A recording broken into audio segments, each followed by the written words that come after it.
salam sejahtera bagi kita semua. Baiklah, kali ini kita akan melanjutkan perkuliahan kita dengan topik atau materi kita untuk hari ini adalah membahas tentang keuangan ekonomi syariah.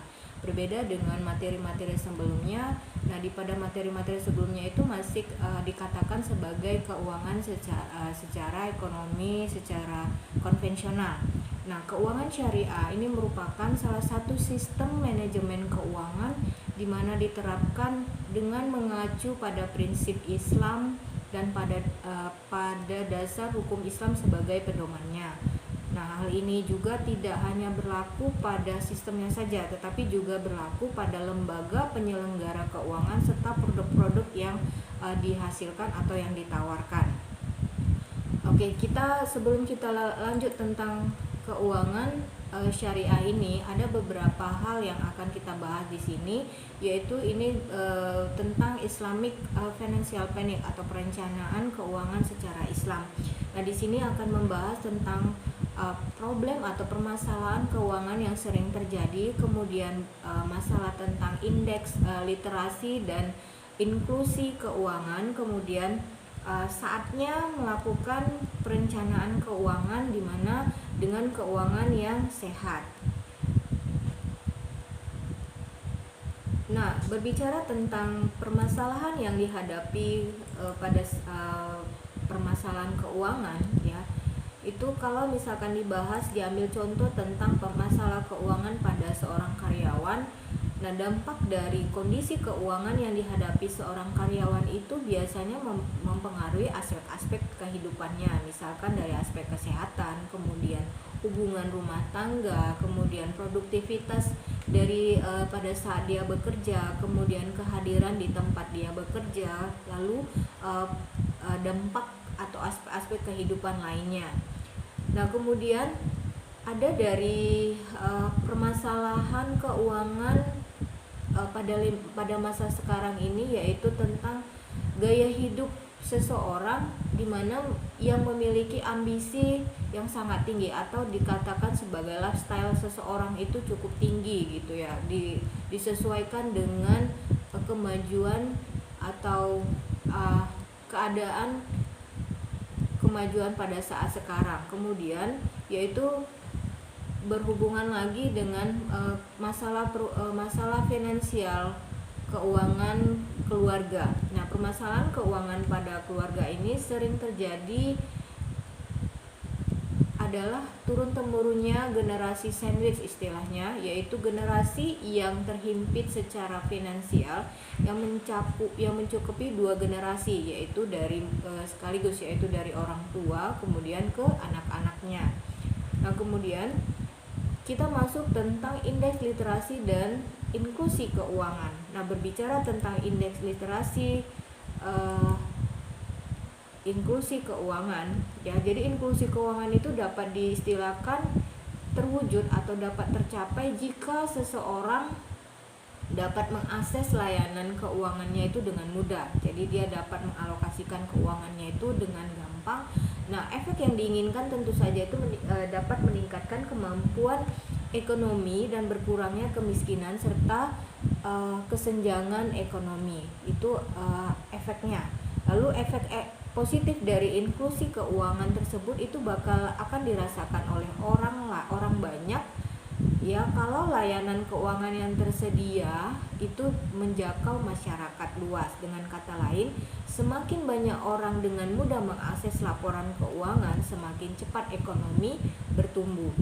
Nah, kemudian untuk literasi keuangan dimaksudkan bahwasanya literasi keuangan ini merupakan pengetahuan atau kecakapan seseorang itu dalam mengaplikasikan pemahaman tentang konsep dan resiko, ya, keterampilan agar dapat membuat keputusan yang efektif dan dalam konteks finansialnya itu untuk meningkatkan kesejahteraan finansialnya dan dapat menghindari resiko keuangannya. Jadi dengan kata lain, literasi keuangan ini merupakan pengetahuan yang mendasar seseorang untuk dapat mengalokasikan keuangannya itu secara bijak gitu ya.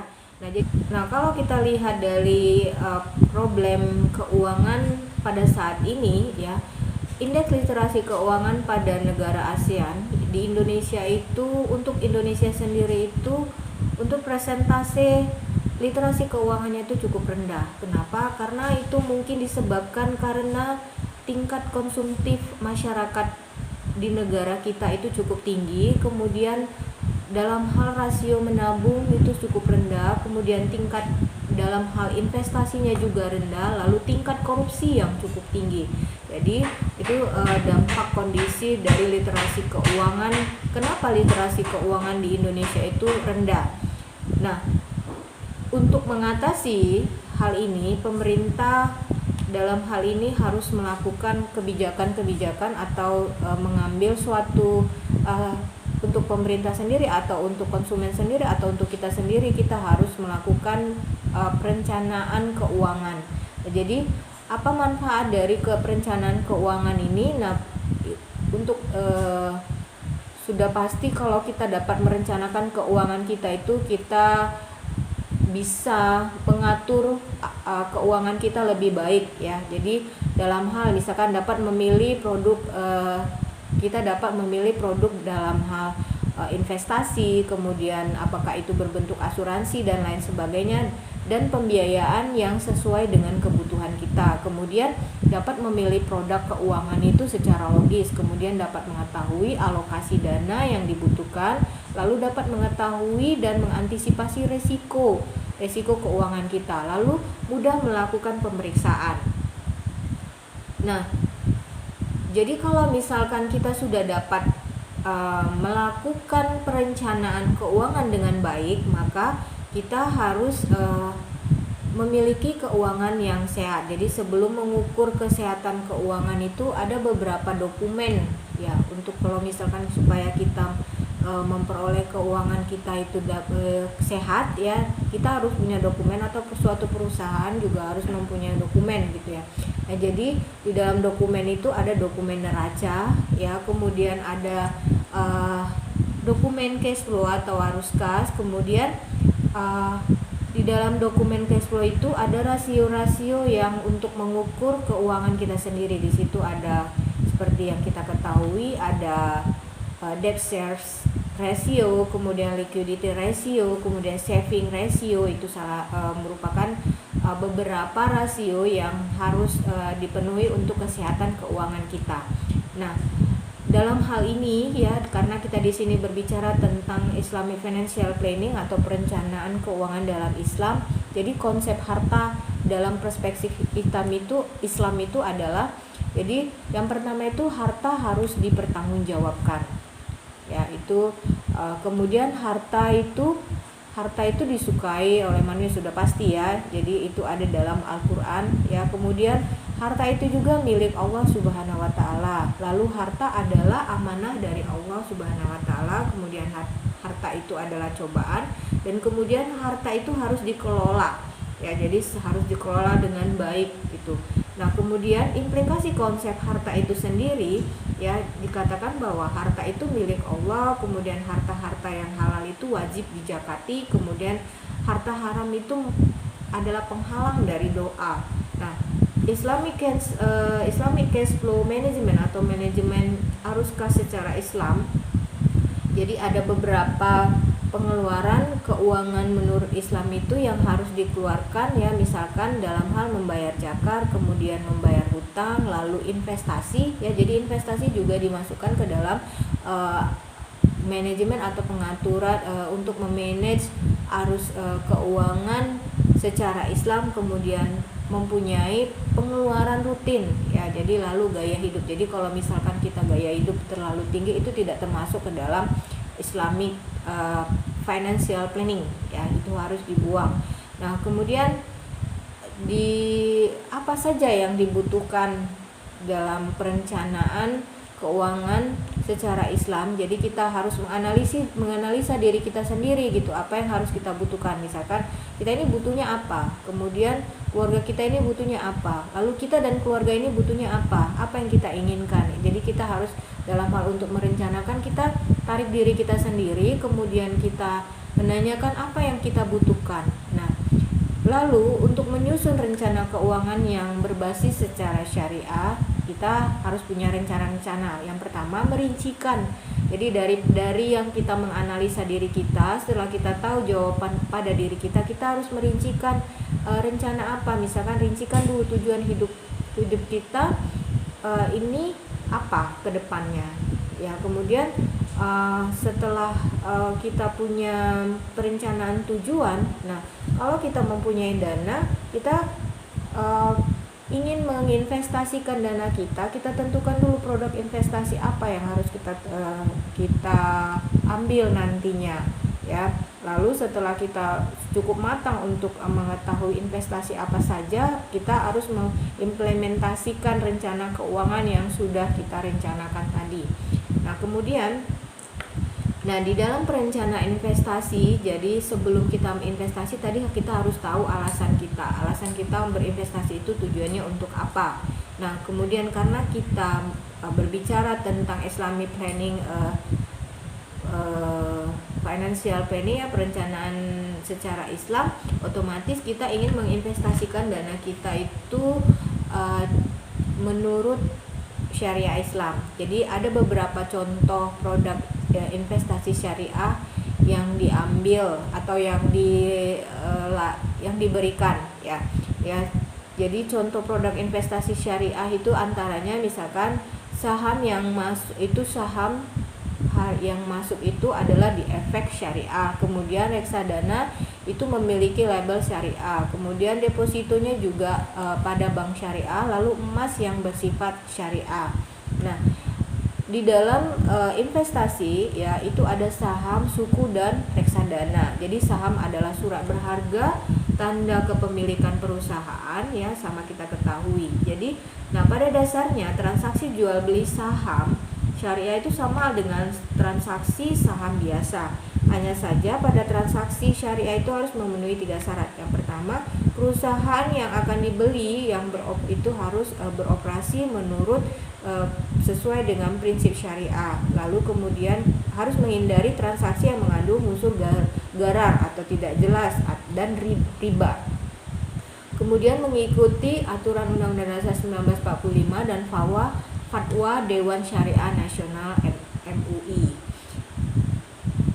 Nah, kemudian ada suku. Suku pada dasarnya adalah merupakan surat berharga atau obligasi berbasis syariah. Jadi ada perbedaan antara suku dan obligasi, ya. Nah, reksadana adalah salah satu produk investasi dengan sistem penghimpunan dana investor kemudian yang dikelola oleh manajer investasi sesuai dengan prinsip syariah.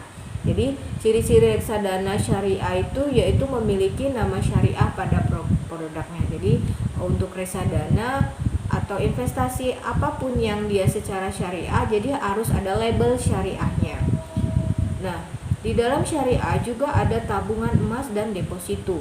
Jadi penyediaan untuk tabungan emas dan deposito ini biasanya diberikan oleh lembaga-lembaga keuangan, misalkan bank umum yang berbentuk syariah, kemudian unit usaha syariah, lalu bank pembiayaan rakyat syariah.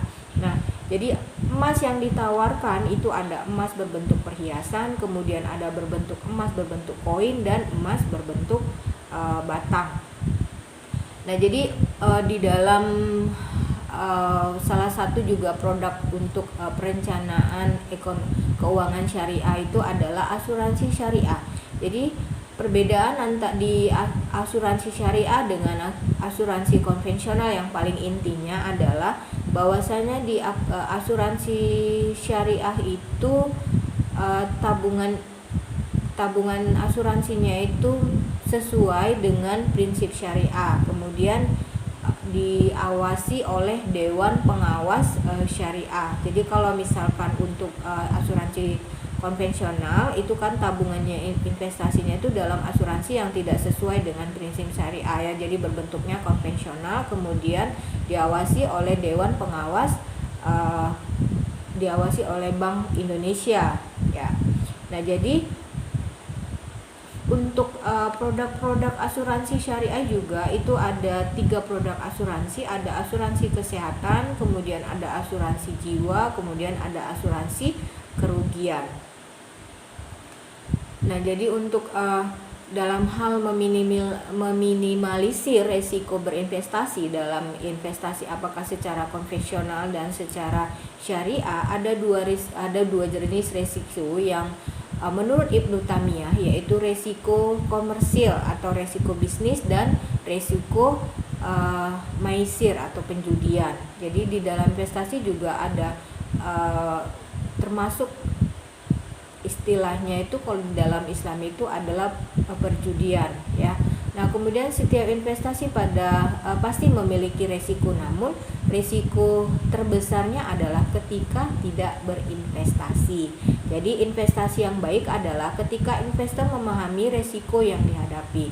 Nah, jadi intinya keuangan syariah ini adalah untuk mengalokasikan dana atau dana kita itu, kita mengalokasikan dana untuk agar keuangan kita itu terencana dengan baik, yaitu dengan cara berinvestasi. Jadi berinvestasi secara syariah, kita menjalankan sesuai dengan prinsip-prinsip Al-Quran dan hadis, ya. Jadi terlepas dari riba, kemudian terlepas dari gharar, kemudian terlepas dari perjudian dan lain sebagainya. Demikian saja materi kita kali ini. Terima kasih. Assalamualaikum warahmatullahi wabarakatuh.